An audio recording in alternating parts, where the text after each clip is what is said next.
Hello student, हमारे YouTube channel पर आप सभी का स्वागत है। आज हम पढ़ेंगे हिंदी व्याकरण, जिसका टॉपिक है काल। काल तो हम बहुत सालों से पढ़ते आ रहे हैं, लेकिन आज हम कुछ अलग तरीके से बहुत ही इजी मेथड से समझेंगे काल कैसे पहचाना जाता है और कैसे काल को परिवर्तित किया जाता है। काल के 3 भेद हैं। पहला है वर्तमान काल, भूतकाल और भविष्य काल। तो ये हमें पता ही है दोस्तों।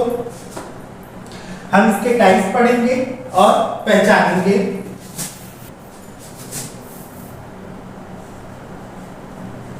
वर्तमान काल का पहला प्रकार है सामान्य वर्तमान काल। सामान्य वर्तमान काल पहचानने के लिए सबसे इजी ट्रिक है क्रिया के साथ ता, ते या ती लगा होता है। क्रिया के साथ ता, ते और या तो ती लगा होता है। क्रिया होती क्या है? क्रिया क्या होती है? क्रिया का मतलब होता है कार्य। क्रिया मतलब कार्य, कार्य मतलब एक्शन। क्रिया मतलब कार्य और कार्य मतलब एक्शन। जैसे एग्जांपल के लिए मैं पढ़ा रहा हूं, मैं आप लोगों को पढ़ा रहा हूं, तो मतलब मेरा क्रिया क्या है? पढ़ाना। मेरा क्रिया क्या है? पढ़ाना। सही बोले? तो कुछ उदाहरण के साथ हम समझेंगे कि क्रिया को कैसे पहचाना जाए। जैसे उदाहरण में लेते हैं।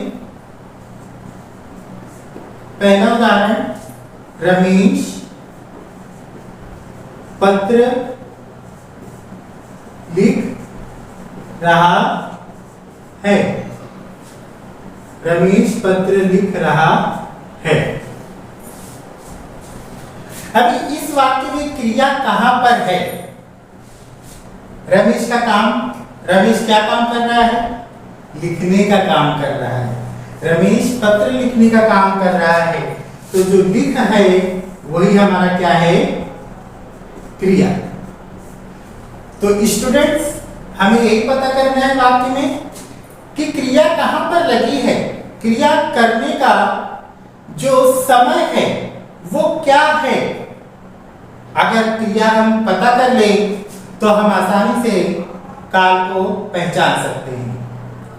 तो देखते हैं, पहला है, जैसे हमने पहले बताया, सामान्य वर्तमान काल। तो सामान्य वर्तमान काल के लिए मैं पहला उदाहरण दे रहा हूं। रमेश पत्र लिखता है। रमेश पत्र लिखता है। अब इसमें क्रिया, इसके पहले मैंने अभी बताया, लिखना क्या है? क्रिया है। और क्रिया के साथ क्या जुड़ा हुआ है? ता। जैसे लिख क्रिया हो गया हमारा, और इसी के साथ जुड़ा है ता, तो हो गया। पहचान में आ गया, समझ गए हम कि ये क्या है? सामान्य वर्तमान काल। क्योंकि मैंने यहाँ पर एक ट्रिक बताया है, क्रिया के साथ क्या जुड़ा होना चाहिए? ता, ते या तो ती जुड़ा होना चाहिए। तो इस वाक्य में क्या है? ता। इस वाक्य में ता जुड़ा हुआ है क्रिया के साथ। तो एक उदाहरण हम और देखते हैं।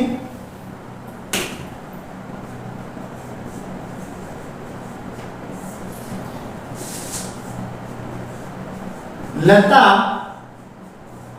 गीत गाती है। लता गीत गाती है। यहां पर क्रिया है गाना। गीत गाना, गाना क्या है? हमारा क्रिया है और क्रिया के साथ यहां लगा है ती। तो एक उदाहरण और देखेंगे, लास्ट आखिरी उदाहरण है ये सामान्य वर्तमान काल का। बच्चे खेलते हैं। बच्चे खेलते हैं। बच्चे खेलते हैं, इनकी क्रिया क्या है, इनका काम क्या है, खेलना। और खेल के साथ हमने लगाया है ते, खेलते खेलते, इसलिए ये हमारा हो जाएगा सामान्य वर्तमान काल। तो इस तरह से हमारा सामान्य वर्तमान के 3 उदाहरण खत्म होते हैं। हम अगले काल के अगले प्रकार की ओर चलेंगे, अपूर्ण वर्तमान काल। यहां पर क्रिया अधूरी होनी चाहिए, जैसे कि अभी हमने देखा था कि लता गीत गाती है, बच्चे खेलते हैं, तो उनका जो खेलने का कार्य है यानी क्रिया है, इस वाक्य में चलते रहना चाहिए। चलते रहना चाहिए। जैसे उदाहरण के लिए मैं बता रहा हूं यहाँ पर, जैसे पहला उदाहरण हम लिखते हैं अपूर्ण वर्तमान के लिए, बच्चे खेल रहे हैं। बच्चे खेल रहे हैं। यहां पर क्रिया हमारा क्या है, खेल, और क्रिया के ही आगे हमने लगाया है रहे हैं। इससे समझ में आ रहा है स्टूडेंट कि बच्चे जो हैं अभी भी खेल रहे हैं, मतलब उनका जो एक्शन है, उनकी जो क्रिया है वो अभी भी क्या है, अधूरी है। तो जब तक क्रिया अधूरी रहती है तब तक वो वाक्य अपूर्ण होता है, इसीलिए हम इसे अपूर्ण वर्तमान काल कहेंगे। वर्तमान काल हम इसलिए कहते हैं क्योंकि ये वाक्य के अंत में है का इस्तेमाल हुआ है। वाक्य के अंत में अगर है का इस्तेमाल हुआ है या हूं का इस्तेमाल हुआ है तो वह वाक्य वर्तमान काल में आता है। और क्रिया से हमें पता चलता है कि वो वाक्य वर्तमान काल के किस रूप में है। जैसे ये वाक्य अपूर्ण वर्तमान काल है, इस वाक्य के से हमें समझ में आ रहा है कि बच्चों का खेलना अभी भी जारी है, तो इसलिए यह अपूर्ण वर्तमान काल। एक उदाहरण हम और देखते हैं,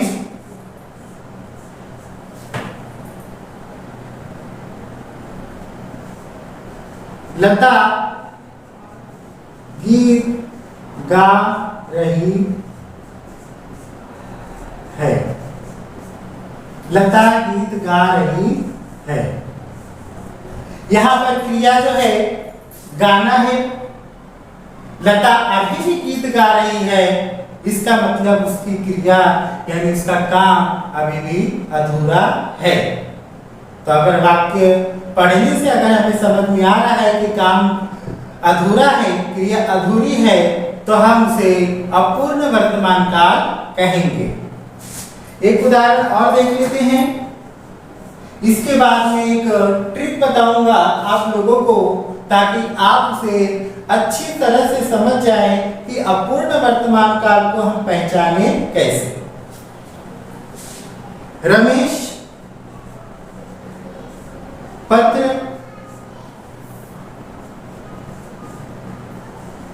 लिख रहा है। रमेश पत्र लिख रहा है। यहां पर पत्र लिखना क्रिया है, और ये इस वाक्य से समझ में आ रहा है कि रमेश का पत्र लिखना अभी भी जारी है, यानी खत्म नहीं हुआ है। तो रमेश पत्र लिख रहा है, यानी ये वाक्य, इस वाक्य में जो क्रिया है वो अधूरी है, अभी भी हो रही है, इसलिए ये भी अपूर्ण वर्तमान काल है। तो एक छोटा सा ट्रिक वो बताऊंगा आप लोगों को, ताकि बहुत जल्दी से ही पहचान जाए कि ये अपूर्ण वर्तमान काल कैसे है। वाक्य को देखते ही आप समझ जाओगे कि ये अपूर्ण वर्तमान काल है। तो अगर ध्यान देंगे तो क्रिया के बाद, क्रिया के बाद, यानी ये क्रिया है, लिखना, लिख क्रिया है, क्रिया के बाद रहा है, रही है या रहे हैं। क्रिया के बाद यदि रहा है, रही है या रहे हैं आता है तो आपको तुरंत समझ जाना है कि वो अपूर्ण वर्तमान काल है। बाकी यहां पर लिखा है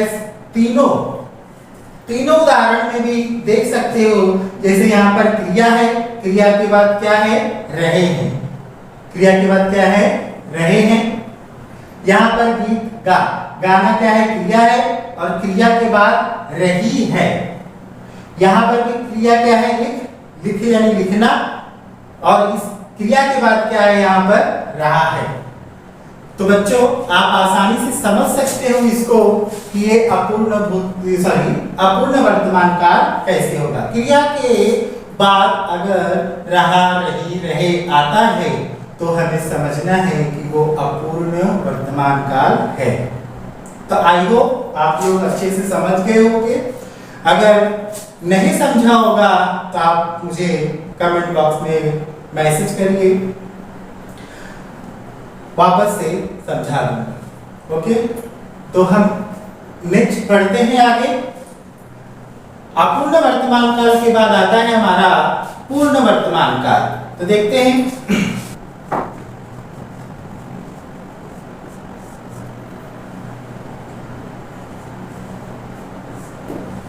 पूर्ण वर्तमान काल।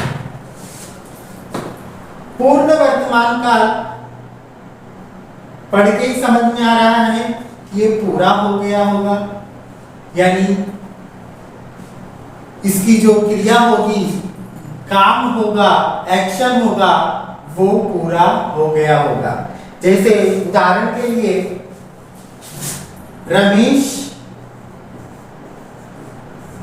पत्र लिख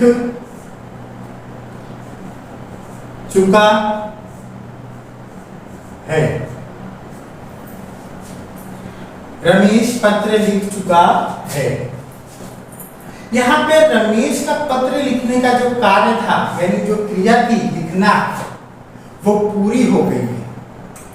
क्रिया पूरी हो गई है, इसका मतलब ये वाक्य भी क्या हो गया है, पूरा हो गया है, यानी पूर्ण वर्तमान काल। इस वाक्य को हम ऐसे भी लिख सकते हैं, रमेश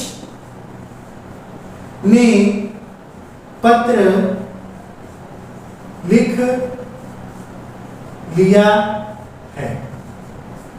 रमेश ने पत्र लिख लिया है। यहाँ पे पत्र लिखने का जो कार्य था वो पूरा हो गया है, और अंत में, वाक्य के अंत में है का इस्तेमाल हुआ है, तो इसका मतलब ये वाक्य पूर्ण वर्तमान काल है। तो आगे बढ़ते हैं दूसरे उदाहरण की तरफ। दूसरा उदाहरण हमारा है, लता गीत गा चुकी है। यानी हमने पहले देखा था लता गीत गा रही थी, इसीलिए वो अपूर्ण वर्तमान काल था। लेकिन अब लता गीत गा चुकी है, गाने का जो काम था उसका खत्म हो गया है, इसलिए ये पूर्ण वर्तमान काल कहलाएगा। एक और देख लेते हैं हम तीसरा उदाहरण। जैसे बच्चे खेल चुके हैं। बच्चे खेल चुके हैं, यानी हमने पहले देखा था बच्चे खेल रहे थे या बच्चे खेलते हैं, लेकिन अब यहाँ पर क्या देख रहे हैं कि बच्चे खेल चुके हैं, यानी खेलना क्रिया है, खेलने के बाद क्या लगा है, चुके हैं, यानी उनका काम, यानी खेल कर क्या हो गया है, खत्म हो गया है। तो इससे क्या समझ में आता है कि ये बच्चों ने खेल खेल लिया है, उनका काम खत्म हो गया है। जब काम खत्म हो गया है, क्रिया पूरी हो चुकी है, तो समझ जाएंगे हम कि ये पूर्ण वर्तमान काल है। तो आई होप आप लोगों को समझ में आया होगा। वर्तमान काल के 3 प्रकार हैं: अपूर्ण वर्तमान काल, सामान्य वर्तमान काल और पूर्ण वर्तमान काल।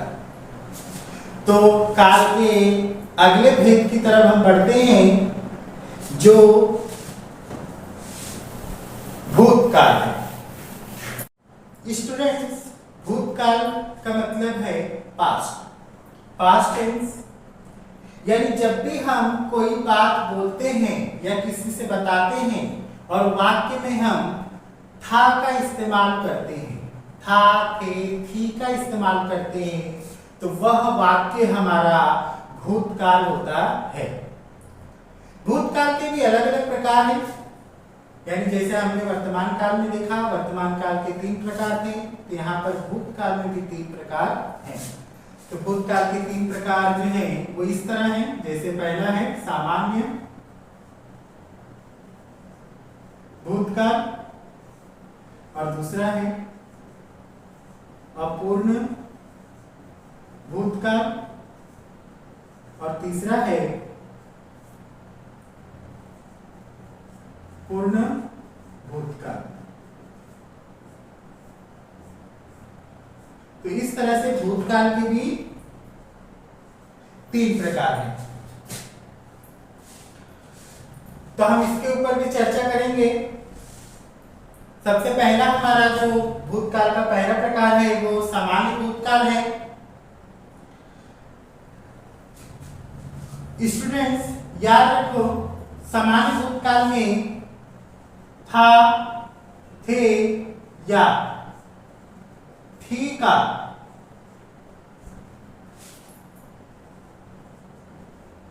इस्तेमाल, या हम कह सकते हैं था, थे, थी का प्रयोग नहीं होता। बहुत ही इंपॉर्टेंट है, बहुत ही इंपॉर्टेंट है, ध्यान से समझिए। सामान्य भूतकाल में वाक्य के अंत में था, थे, थी का इस्तेमाल नहीं किया जाता। अगर वाक्य के अंत में हम था, थे, थी का इस्तेमाल करते हैं तो वह हमारा सामान्य भूतकाल नहीं होगा, तब वह पूर्ण भूतकाल में बदल जाएगा। तो कैसे पहचानेंगे सामान्य भूतकाल? तो बहुत साधारण है, बहुत ही सिंपल है, देखेंगे हम। सामान्य भूतकाल पहचानना बहुत ही आसान है। जैसे उदाहरण के लिए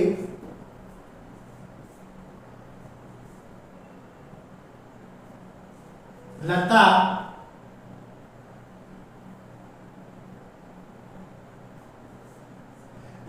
ने गीत गाया।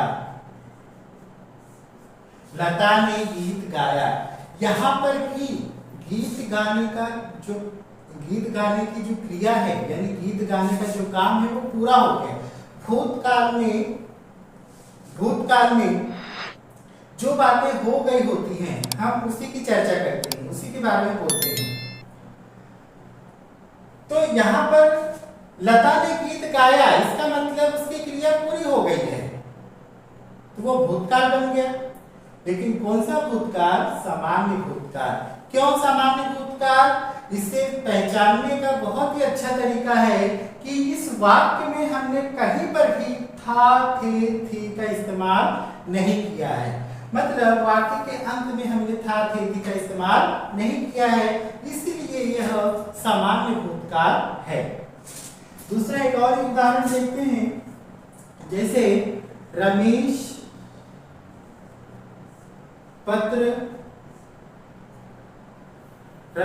ने पत्र लिख लिया। यहां पर भी रमेश का जो पत्र लिखने का कार्य था वो पूरा हो गया है, मतलब कि रमेश ने पत्र लिख लिया। और इस वाक्य में भी हमने था थे थी का इस्तेमाल कहीं पर भी नहीं किया है, यानी वाक्य के अंत में था थे थी का इस्तेमाल नहीं किया है। तो एक उदाहरण और देखते हैं। आज वर्षा हुई, आज वर्षा हुई। तो स्टूडेंट्स इस तीसरे वाक्य में भी हमने अंत में था थे थी का इस्तेमाल नहीं किया, लेकिन वाक्य पढ़कर समझ में आ रहा है कि वर्षा होकर टाइम हो गई है, यानी आज कुछ समय बीत गया है वर्षा होकर, लेकिन फिर भी हमने इसमें था थे थी का इस्तेमाल नहीं किया है। और था थे थी का इस्तेमाल नहीं होगा, ये वाक्य होगा सामान्य भूतकाल। तो भूतकाल के हम अगले टाइप में चलेंगे, अगले प्रकार में, जो है अपूर्ण भूतकाल।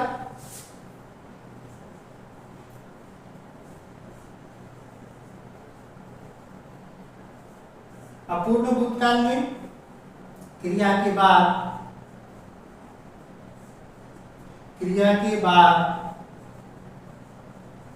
रहा था, रही थी या रहे थे का इस्तेमाल होता है। जैसे उदाहरण देख लो यहां पर। पहला उदाहरण क्या? आज वर्षा हो रही थी। आज वर्षा हो रही थी, हो क्रिया है, होना क्रिया है। तो आज वर्षा हो रही थी, क्रिया के बाद हमने क्या लगाया? रही थी। यानी जब हमने देखा था तब वर्षा हो रही थी, यानी उस समय क्रिया अधूरी थी। हमारी क्रिया क्या थी? अधूरी थी। तो उसी तरह से दूसरा उदाहरण है ये, सिरचन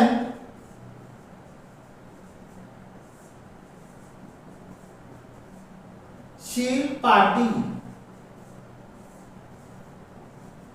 बना रहा था। यहां पर भी सिरचन शील पाटी बना रहा था, यानी जब हमने सिरचन को देखा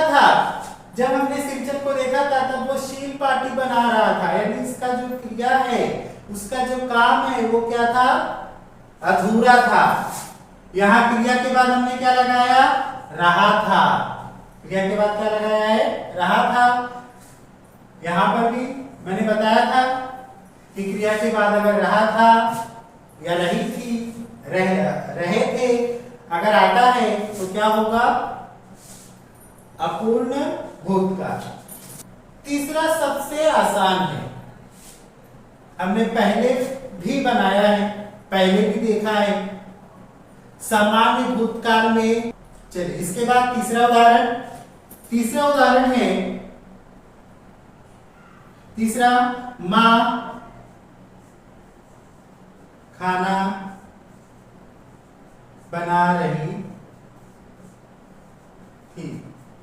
हमने जब देखा तब मां खाना बना रही थी।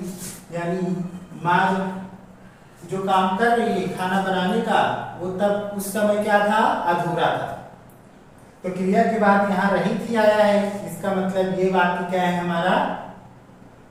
क्या है? अपूर्ण भूतकाल। बहुत अच्छे, यह हमारा तीनों उदाहरण हो गया है। अब भूतकाल का हम तीसरा प्रकार देखेंगे। तो भूतकाल का तीसरा प्रकार है हमारा पूर्ण भूतकाल। पूर्ण भूतकाल जैसे कि हमने इसके पहले प्रकार में बनाया था, उदाहरण मैंने बताया था यहाँ पर कि वाक्य के अंत में था, थे, थी का इस्तेमाल नहीं होता है, लेकिन पूर्ण भूतकाल में था, थे, थी का इस्तेमाल होता है। और इसमें सिर्फ यही बदलाव है, सामान्य भूतकाल में हमने था, थे, थी का इस्तेमाल नहीं किया था, लेकिन पूर्ण भूतकाल में हम था, थे, थी अगर लगा देंगे तो वही वाक्य यानी वही हमारा सामान्य भूतकाल वाला जो वाक्य है वो क्या बन जाएगा, पूर्ण भूतकाल बन जाएगा। अब कैसे बनेगा हम उदाहरण के तौर पर समझेंगे। जैसे पहला है, रमेश ने पत्र लिखा। सामान्य भूतकाल में हमने यहीं पर फुल स्टॉप लगा दिया था, पूर्ण विराम लगा दिया था, लेकिन पूर्ण भूतकाल में अगर हमें पूर्ण भूतकाल करना है इस वाक्य को तो यहाँ पर था का इस्तेमाल करेंगे। रमेश ने पत्र लिखा था, रमेश ने पत्र लिखा था। बस कुछ नहीं करना है, बस एक थोड़ा सा बदलाव, वाक्य के अंत में था लगा देना है। था इसलिए लगा रहे हैं क्योंकि रमेश पुल्लिंग है, स्त्रीलिंग के साथ होगा। अगर स्त्रीलिंग होगा यहाँ पे, जैसे अगर लड़की का नाम है तब हम वहां लगाएंगे थी।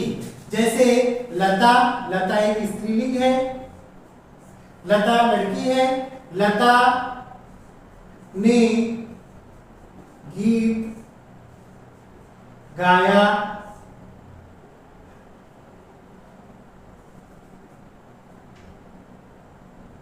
लता ने गीत गाई, सॉरी,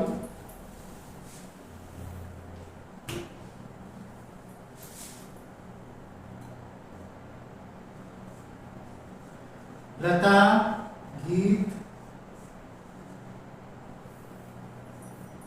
गाई थी।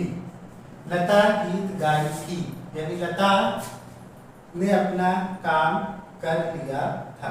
तीसरा उदाहरण देखेंगे, सिरचन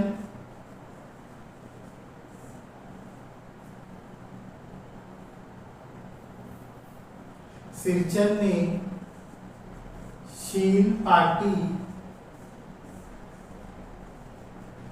बनाई। तो इस तरह से हमारे भूतकाल का तीसरा प्रकार भी खत्म होता है। भूतकाल में, पूर्ण भूतकाल में था, थे, थी का इस्तेमाल होगा। पूर्ण भूतकाल में वाक्य के अंत में क्या होगा, था, थे, थी। वाक्य के अंत में था, थी, यहाँ दोनों वाक्य में थी है। एक वाक्य में बना के बता रहा हूं आप लोगों को, थे वाला यानी बहुवचन वाला। बच्चे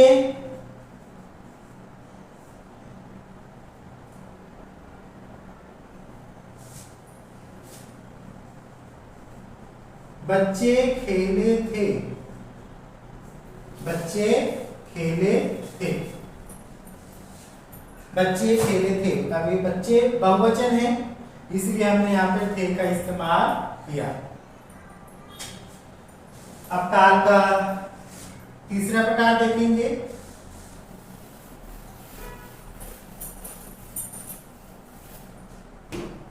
काल का तीसरा प्रकार हमारा आता है भविष्य काल।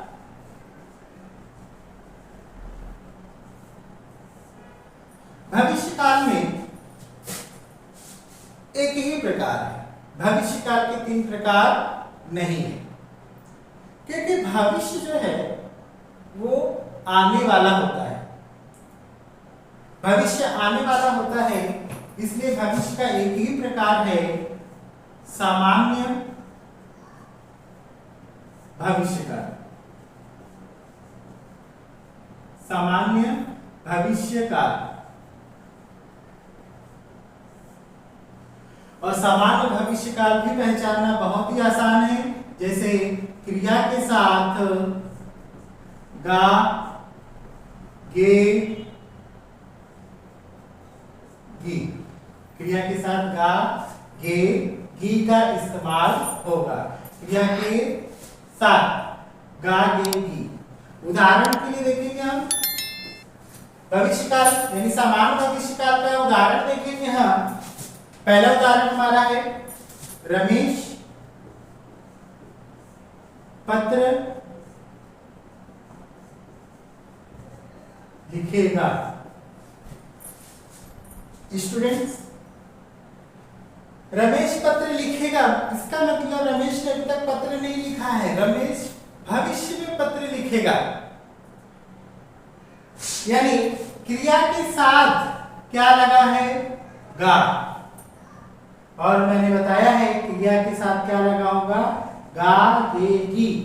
तो होगा सामान्य भविष्य का। उसी तरह से दूसरा उदाहरण भी है। दूसरा उदाहरण है सिरचन